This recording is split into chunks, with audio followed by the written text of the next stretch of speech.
प्रदेश में लोकसभा का चुनावी संग्राम थमने जा रहा है और एक और सियासी संग्राम की आहट सुनाई पड़ने लगी है। ये आहट है विधानसभा के बजट सत्र की। जुलाई में आयोजित होने जा रहे बजट सत्र में सत्ता पक्ष और विपक्ष दोनों दो दो हाथ करने की तैयारी में है। लोकसभा चुनाव के चलते डॉक्टर मोहन यादव सरकार अभी तक अपना पूर्ण बजट नहीं ला सकी। इस सत्र में सरकार अपना पहला पूर्ण बजट पेश करेगी। विपक्ष की नजर सरकार के बजट प्रावधानों पर है। वो लाडली बहनों को हर महीने 3100 रुपए क्विंटल धान और 2700 रुपए क्विंटल गेहूं खरीदी के वादों पर सरकार को घेरने की तैयारी पहले से कर रहा है। अब वल्लभ भवन, लोकायुक्त दफ्तर की आग, नरसिंह घोटाले, सीधी रेप कांड समेत कई और मसलों को लेकर सरकार पर आक्रामक है। कभी सतपुड़ा में आग लगती है, कभी वल्लभ भवन में आग लगती है और अब कल आग लगी है लोकायुक्त कार्यालय में। कई ऐसी फाइलें महत्वपूर्ण हैं जो आम जनता से जुड़ी थी, चाहे पेंशन की फाइलें हो, चाहे स्वच्छ अनुदान की फाइलें हो। वो सरकार की जितनी भी जांचें हैं, पहले हरदा घोटाला भी हुआ, उस पर भी आपने अभी तक जांच रिपोर्ट नहीं आई। ऐसी कई जांच कमेटियां बनी, लेकिन कभी पटल पे नहीं आती, लिपापोती की जाती। तो आने वाले विधानसभा में चाहे सीधी घटना हो, चाहे प्रदेश में व्यापक पानी का संकट है, इन सब बातों को लेके चाहे हम उठाएंगे, चाहे नरसिंह का मामला हो, इन सबको लेके हम इस बार विधानसभा में घेराव करेंगे। विपक्ष सरकार को घेरने की तैयारी कर रहा है तो सत्ता पक्ष भी पलटवार की पूरी तैयारी में है। सत्ता पक्ष का कहना है कि विपक्ष जिस मुद्दों पर सदन में चर्चा करना चाहे सरकार तैयार, लेकिन विपक्ष चर्चा करे हंगामा नहीं, क्योंकि विपक्ष सदन में सिर्फ हंगामा करता है क्योंकि उसके पास कोई ठोस मुद्दे नहीं रहते हैं। विधानसभा का सदन इस बात के लिए है कि मध्य प्रदेश के सारे विषय, किसी प्रकार के विषय की चर्चा होती है, उस विषय पर चर्चा करने का अधिकार सत्ता पक्ष को भी है, विपक्ष को भी है, और हम सब लोग चर्चा करेंगे। कोई भी अपराधी बचेगा नहीं। जिसने अपराध किया वो जेल के शिकंजों में होगा। किसी सिफारिश से कोई बच नहीं पाएगा, क्योंकि उनकी भी सरकार रही है, उनको मालूम है नियम कायदे कानून क्या होते हैं। तो उनको जहाँ जो बात करनी चाहिए कहिए। आप विपक्ष के नेता हैं, आपके पास ये अधिकार है। मध्य प्रदेश की सरकार जब इस आचार संहिता से मुक्त होगी, इसके बाद अपने सारे काम करेगी और अपराधियों की शरण स्थली मध्य प्रदेश बिल्कुल नहीं बन पाएगा। मध्य प्रदेश विधानसभा के पिछले कई सत्र हंगामेदार तो रहे हैं, लेकिन वो अपनी अवधि तक चल नहीं पाए। सदन में शोर शराबा भी खूब हुआ, लेकिन विपक्ष किसी खास मसले पर सरकार को कटघरे में खड़ा नहीं कर पाया। शायद इसकी एक वजह ये भी रही है कि विपक्ष में सामंजस्य की कमी भी दिखी। कांग्रेस ने अब नए और युवा चेहरों के हाथ सदन की कमान दी। उमंग सिंघार नेता प्रतिपक्ष, हेमंत कटारे उपनेता प्रतिपक्ष हैं, तो संगठन की कमान जीतू पटवारी के हाथ।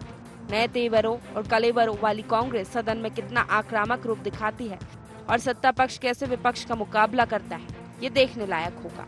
Bureau report, IND 24।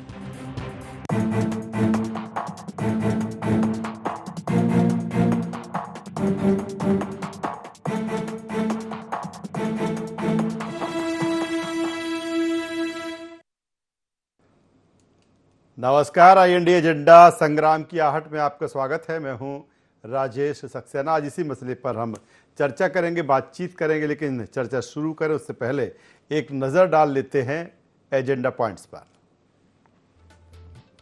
कितना हंगामेदार हो सकता है मध्य प्रदेश विधानसभा का बजट सत्र? किन मुद्दों पर सदन में सरकार को घेर सकता है विपक्ष? क्या चुनावी मुद्दों पर सदन में घिरेगी भारतीय जनता पार्टी की सरकार? नए कलेवर वाली कांग्रेस के सदन में कैसे होंगे तेवर? तो ये अहम एजेंडा पॉइंट्स हैं जिसके इर्द गिर्द आज की हमारी ये चर्चा होगी, डिबेट होगी। जिस तरह से जो लोकसभा का संग्राम था वो अब अंतिम दौर में है, यानी कि अब आखिरी चरण में है। सिर्फ एक चरण अब बाकी है और बाकी जो 6 चरण वो पूरे हो चुके हैं। 4 जून को नतीजे आएंगे तो कह सकते हैं कि लोकसभा का जो चुनाव था लगभग अब समाप्ति की ओर है। हालांकि 4 जून को जब परिणाम आएंगे तो वो काफ़ी दिलचस्प होने वाला है। लेकिन इसके बाद मध्य प्रदेश की अगर हम बात करें तो मध्य प्रदेश में अब तैयारी बजट सत्र को लेकर है।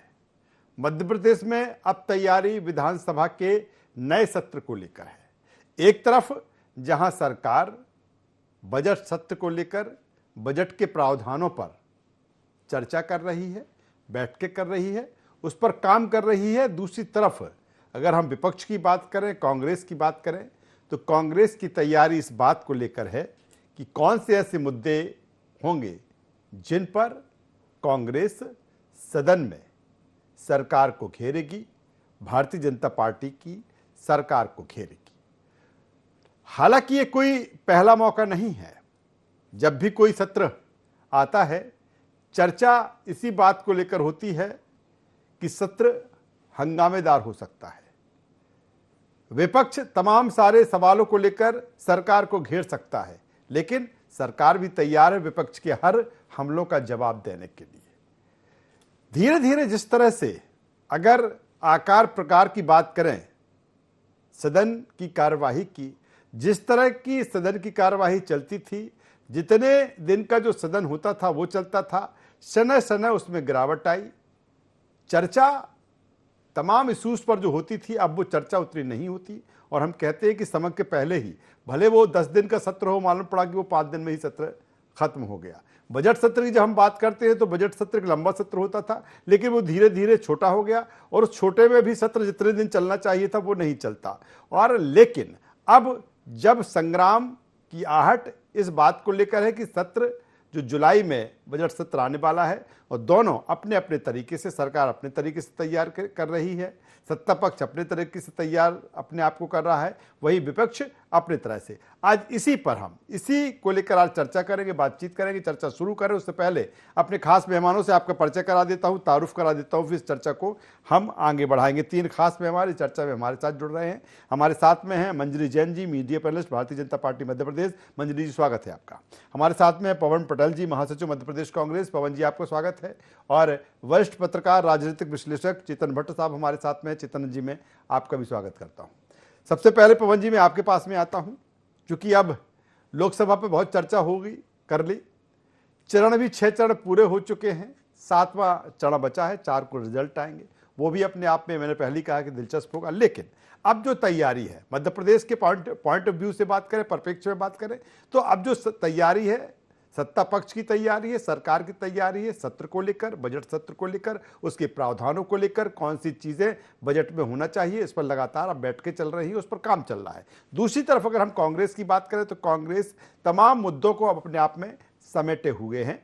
और हालांकि कोई पहला मौका नहीं है, कोई भी सत्र शुरू होता है तमाम मुद्दों को लेकर कांग्रेस तैयारी करती है। लेकिन मेरा सीधा सा सवाल इस बात को लेकर है कि पवन जी, कुछ सत्रों को देखा जाए, कुछ सालों के सत्रों को देखा जाए कि जिस एक दमदारी के साथ, एक जिस धारदार तरीके से मुद्दों को सदन में कांग्रेस को उठाना चाहिए वो नहीं उठाती। आप अविश्वास प्रस्ताव लेकर भी आते हैं, मालूम पड़ता है कि नेता प्रतिपक्ष को ही पता नहीं कि अविश्वास प्रस्ताव आने वाला है। इस बार किस तरह से तैयारी हो, कौन से ऐसे मुद्दे होंगे जिनको लेकर कांग्रेस सदन में मुखर रहेगी? देखिए, एक चीज तो पहले ये समझने की जरूरत है कि बजट सत्र या कोई भी सत्र, उसको लगातार भारतीय जनता पार्टी के लोग उसको छोटा करते जा रहे हैं। उसके पीछे रीजन ये है कि ये आम जनता की जवाबदेही से बचना चाहते हैं। अब ये बात कर रहे, तभी सबनानी जी बोल रहे थे कि भाई किसी भ्रष्टाचारी को बख्शा नहीं जाएगा, हम सदन में पूरी चर्चा करने के लिए तैयार हैं।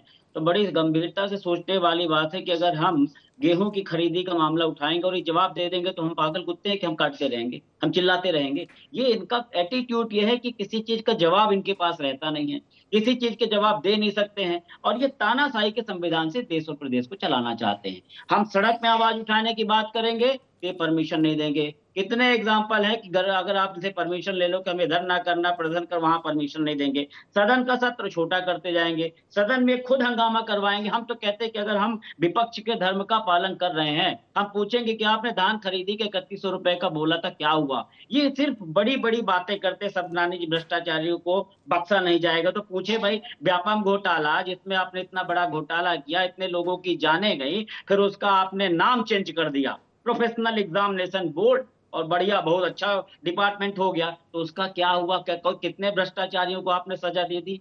हरदा मामला हुआ, उसका भी जांच तक की वो भी रिपोर्ट ही नहीं आई। आग लग जाती है बड़े बड़े मंत्रालय में, पूरे डॉक्यूमेंट जल करके खाक हो जाते हैं। कहां से आ रही भ्रष्टाचार का, कौन से भ्रष्टाचारी को आपने सजा दे दी? तो भारतीय जनता पार्टी की कथनी और करनी को इस देश और प्रदेश की जनता अच्छी तरह से पहचान चुकी है। हम विपक्ष में हम अपनी बात उठाएंगे, हम तो कहते हैं जवाब दे दे भाई, अगर लिखित में दे रहे हैं तो उसका जवाब दे दे, बात करते संगा ये सदन में खुद ही बहस नहीं करने देना चाहते हैं। हम तो पूरी तैयारी से जाएंगे, इतने मुद्दे हैं। लाडली बहना को बड़े बड़े होर्डिंग छापते थे, 10 तारीख आने वाली है, लाडली बहना की इस बार की राखी खुशियों वाली है। अरे भैया इस बार की खुशियों वाली क्यों नहीं, अभी तक की क्यों नहीं हुई थी? 2008 से जब से भारतीय जनता पार्टी थी तो अभी तक हमारी लाडली बहना की राखी खुशियों वाली क्यों नहीं थी? हर चुनाव में नए जुमले, पुराना बता नहीं सकते कि क्या बताएंगे पुराना, कि झूठ बोला था हमने। माननीय गृह मंत्री जी बोल ही चुके हैं, चुनावी जुमला था। चाहे 100 दिन की काला धन की बात हो, ओबीसी के चयनित शिक्षकों का देख लिया जी। हाँ, तो पूरा मध्य प्रदेश में तो एक पूरा गढ़ बन चुका है, कोई भी ऐसा डिपार्टमेंट नहीं है। चलिए आता हूँ पवन जी, मैं दोबारा आपके पास में आऊंगा, मंजरी जी के पास में आ जाता हूँ। मंजरी जी, कोई पहला मौका नहीं है, ये हरदम ये आरोप लगते हैं कि हालांकि ये भी बिल्कुल ठीक है कि सत्र जिस तरह से लगातार छोटे होते जा रहे हैं, लेकिन जब बात चर्चा की होती है, चाहे हम प्रश्नकाल की बात करें या फिर तमाम जो ध्यानाकर्षण लगते हैं उनकी हम बात करें, तमाम मुद्दों की हम बात करें, जब बजट भी आता है, बजट पे जिस तरह से जितने दिन की चर्चा होना चाहिए जिन प्रावधानों को लेकर, वो भी नहीं होती। फिर ले दे के जो आरोप लगता है वो सत्ता पक्ष पे ही लगता है कि सरकार ही नहीं चाहती, सत्ता पक्ष ही नहीं चाहता कि उन पर चर्चा हो। इस बार क्या कुछ बदला हुआ स्वरूप दिखेगा? क्योंकि अगर देखा जाए तो कांग्रेस भी एक नए कलेवर में है, तेवर भी उनके दिख रहे हैं, यहाँ पे भी अब नए मुखिया हैं और जो बजट आएगा वो पूर्ण बजट होगा। अभी तो लेखानुदान आया था, सप्लीमेंट्री उसमें आया था। किस रूप में देखें मंजरी जी आने वाले सत्र को, बजट सत्र को? देखिए राजेश जी, सबसे बड़ी बात तो ये है कि जो बजट सत्र होता है बड़ा इम्पोर्टेंट होता है और इस सत्र में चर्चा होनी चाहिए। हम तो चाहते हैं कि विपक्ष चर्चा करे, अच्छी बातें आए, हम जनता के लिए काम करें, हम प्रदेश के विकास के लिए काम करें और आपके जो सुझाव हो वो भी सामने आए। लेकिन आप वो नहीं करना चाहते, आप सिर्फ हंगामा खड़ा करना चाहते हैं, आप सूरत नहीं बदलना चाहते, आप सिर्फ हर बार हंगामा खड़ा करते हैं और वो भी ना किसी तथ्य, बिना किसी तथ्य के, बिना कोई ठोस आधार के आप कुछ भी अनर्गल टिप्पणी करेंगे और हंगामा करेंगे। उससे होता क्या है? उससे बहुत बड़ा एक नुकसान होता है। एक तो आप जो जनमानस के लिए, प्रदेश के लिए जो योजनाएं हैं, जो विकास है, जिस पर चर्चा होना चाहिए, जो काम होना चाहिए, वो नहीं होता। दूसरा, जनता का पैसा खराब होता है, बार बार सदन की कार्रवाई बाधित करते हैं आप, तो आप जनता के हितैषी नहीं है। आप हमेशा जनता के विरोध में काम करते आए हैं और हमेशा आपने सदन की कार्रवाई में बाधा डालकर समय खराब किया है और कार्यवाही को भी बाधित किया है। तो मैं ये समझती हूँ कि कांग्रेस की जो नकारात्मकता की जो राजनीति रही है वो हमेशा हावी रही है इनके ऊपर और उसी का कारण रहा है कि ये नकारात्मकता से भरे रहे। तो आज जनता ने भी इनको घर बैठाने का काम किया है। भारतीय जनता पार्टी की सरकार ने हमेशा इस प्रदेश के विकास के लिए, गरीब कल्याण के लिए, प्रदेश को चहुमुखी विकास के लिए, बीमारू राज्य से आज विकसित राज्य को बनाने के लिए जो अच्छे से अच्छा काम हो सकता था हमारी सरकार ने किया पिछले 20 साल से और उसी का प्रतिफल है कि आज 5वीं बार भी हम सरकार में आए हैं।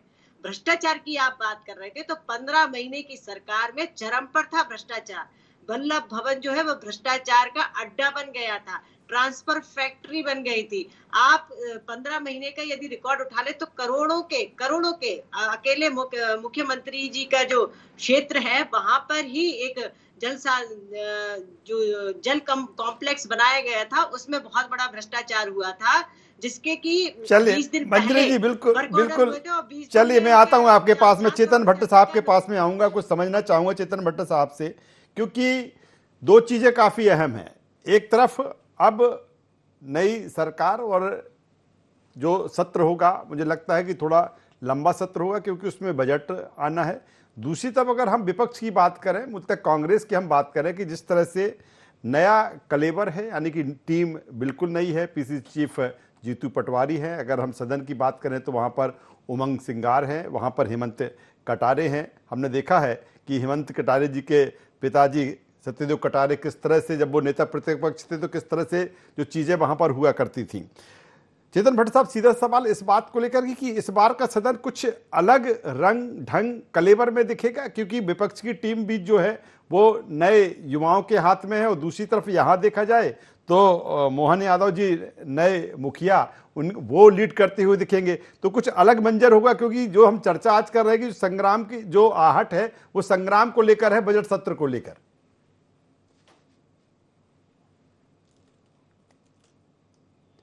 चेतन भट्ट साहब,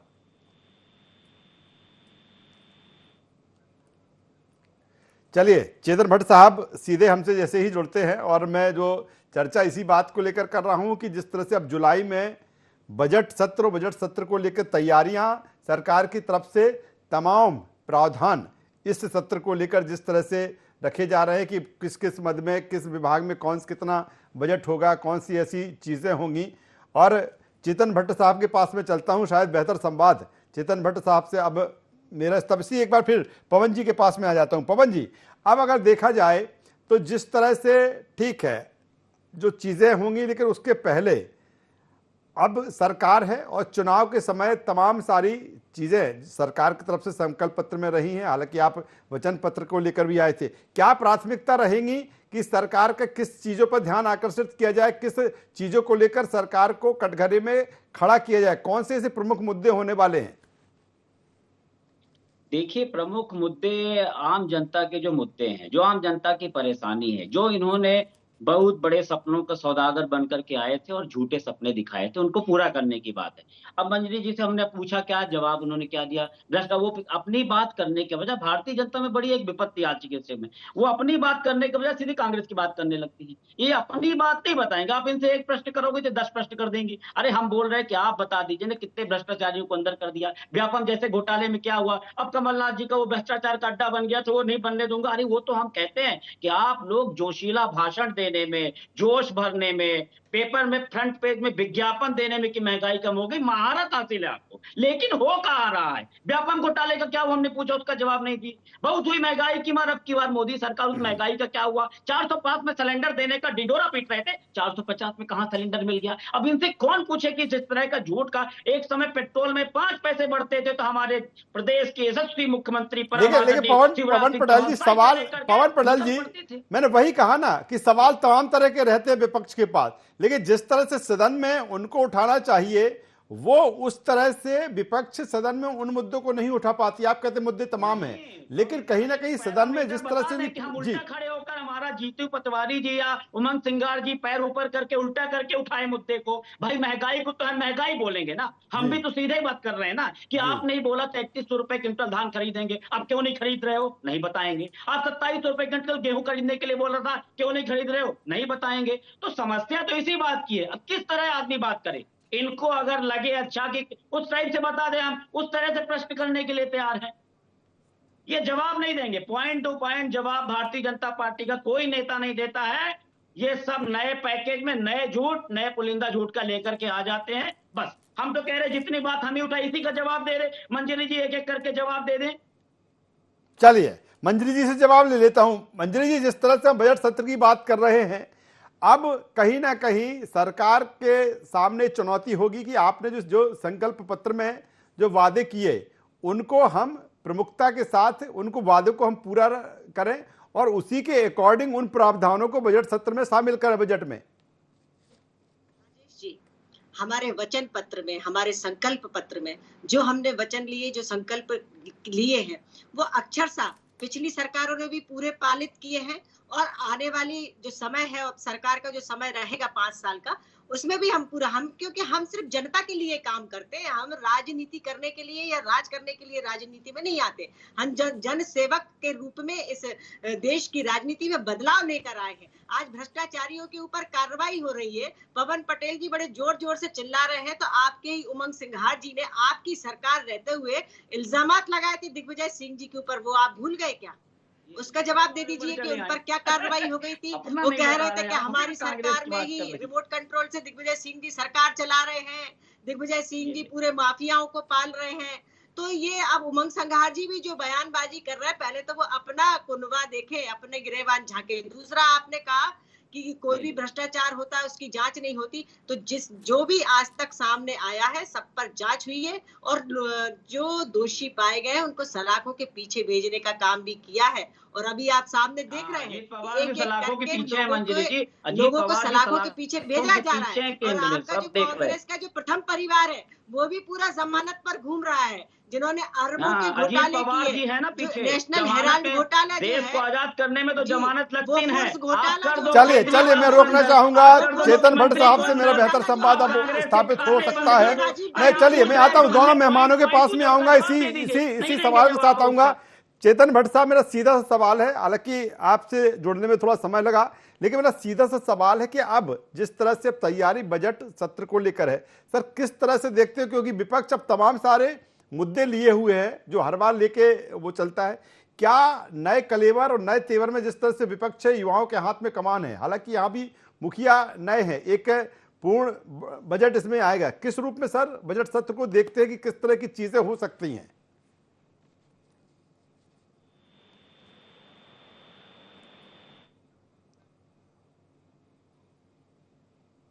चलिए पवन जी, आप कुछ कह रहे थे।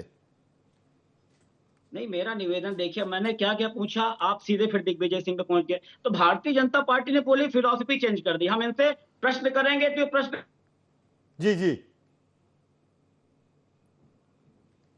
जी पवन जी चले जाएंगे भाजपा का। जब भाजपा की बात, अरे हम कहते हमने बहुत बड़ा गड़बड़ किया था तो आपको मौका दिया जनता ने, अब आप अपनी बात करिए ना, फिर से हमारी बात ले जाती है, आप फिर से वही बात करेंगे। आप बताइए क्विंटल में धान खरीदी की बात आपने की थी, क्यों नहीं खरीदा? लाडली बहना का बाकी दिन खुशियों वाले क्यों नहीं है? आप कमलनाथ जी की सरकार की बात कर रही थी, कमलनाथ जी ने 100 रुपए में 100 यूनिट बिजली दिया था, आपने बिजली के बढ़े हुए बिल वापस लगाने के लिए उनके ऊपर केस लगा रहे थे। 27 लाख किसानों का कर्जा मान ली कमलनाथ जी ने माफ किया था, आपके मंत्री सदन में कमल पटेल जी एक्सेप्ट किए हैं। हमने तो सहाय किया है। 15 महीना में आप में अगर हिम्मत थी तो माननीय कमलनाथ जी को 5 साल काम करने में देते, क्यों नहीं करने दिया आप? क्योंकि आपको डर था कि कहीं काम करने जाएंगे तो फिर तुम्हारी 60 साल की छुट्टी हो जाएगी। तो इसी कारण से आपने जनहितैषी काम कर रही सरकार को गिरा दिया और एक इतिहास लिख दिया कि 28 से 30 विधायकों को बिना विधायक के मंत्री बना दिया। हम कहते जो पॉइंट हमने पूछा उसका जवाब दीजिए। यही सदन में होता है कि हमारा नेता जवाब पूछेगा कि भैया महंगाई कम क्यों नहीं हो रही, तो कहेंगे दिग्विजय सिंह।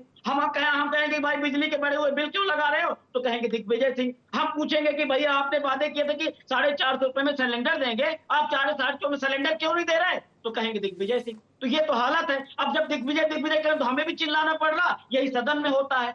हम किस तरह से प्रश्न करें बताइए, किस तरह से हम जनता की आवाज को उठाएं? सड़क में हम उठा नहीं सकते, सदन के आप सत्र छोटे करते जा रहे हो। कट कट कट खत्म, आज सदन पूरा खत्म। जैसा चाह रहे मोदी जी, जैसा चाह रहे प्रदेश में सब चल रहा है। हम यही कह रहे हैं, हम तो इनको आईना दिखाने का प्रयास कर रहे हैं कि सत्ता की इतनी भूख अच्छी नहीं होती है। आपने जितने वादे किए तो उनको बात करी, कोई भी भारतीय जनता पार्टी का नेता पुराने वादों की बात नहीं करता। नए नए पैकेज में आए, 100 दिन में काला धन आने वाला, तो कहाँ आया काला धन? इलेक्ट्रॉन बॉन्ड में हजारों करोड़ रुपए का चंदा ये इकट्ठा करेंगे, खाता बंद कर देंगे कांग्रेस पार्टी का।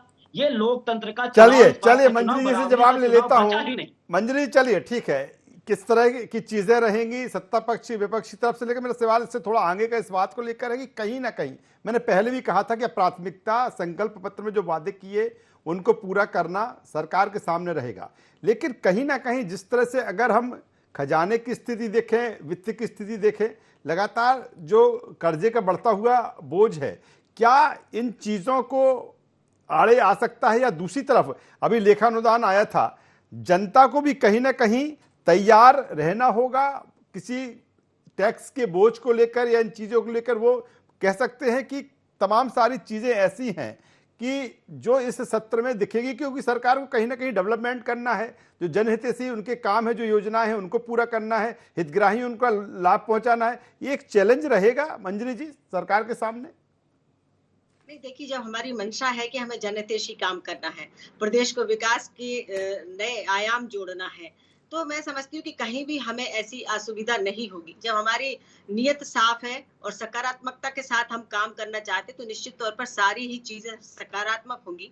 रही बात कि हमने जो संकल्प वचन पत्र की, मैंने पहले ही कहा कि हमने जो संकल्प लिए थे वो भी हमने पूरे किए और आगे जो लिए वो भी हम पूरे करेंगे और अक्षरशः उनको पालित करेंगे। अब पवन जी का जो सवाल है वो ले लेते हैं कि पवन जी, आपका जो सवाल है कि लाडली बहना किसान, तो अभी ये चुनाव आ गए थे और हमने कहा था कि लाडली बहना को हम क्रमशः पैसा बढ़ाएंगे, तो हमने पहले 1000 दिए और फिर 1250 दिए। आप बार बार लाडली बहना को गुमराह क्यों करते? आपने जो नारी सम्मान की बात की थी, उनके जो फॉर्म भराए थे और जिनमें महिलाओं की बहुत महत्वपूर्ण जानकारी थी, वो सड़क किनारे या किसी ठेले वाले के पुड़िया बनते हुए देखे थे हमने, वो कई लोगों के हाथ में भी गए, वो कचरे में हमने जाते देखे, वो हमने रद्दी में बिकते देखे, तो उस पर आप क्या कहेंगे? दूसरी बात, हमने हमेशा, चाहे वो किसान हो, चाहे युवा हो, चाहे महिला हो, चाहे गरीब हो, हमने 4 जातियों को लेकर, 4 स्तंभों को लेकर उनको सबल करने के लिए, उनको मजबूत करने के लिए हमारी योजनाएं आई और बजट में भी आपको वो सब देखने को मिलेगा।